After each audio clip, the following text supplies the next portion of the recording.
ఏలూరు జిల్లా జంగారెడ్డిగూడెంలోని ఓ దుకాణంలో భారీ అగ్ని ప్రమాదం జరిగింది.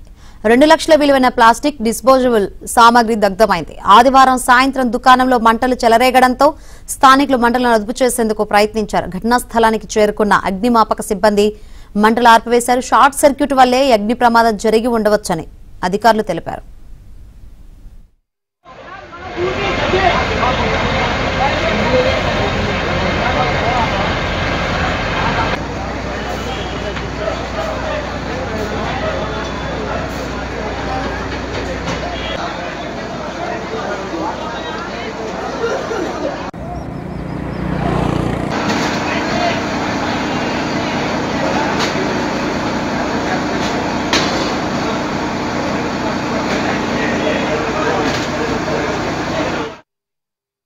ఏలూరు జిల్లా జంగారెడ్డిగూడెంలోని ఓ దుకాణంలో భారీ అగ్ని ప్రమాదం జరిగింది.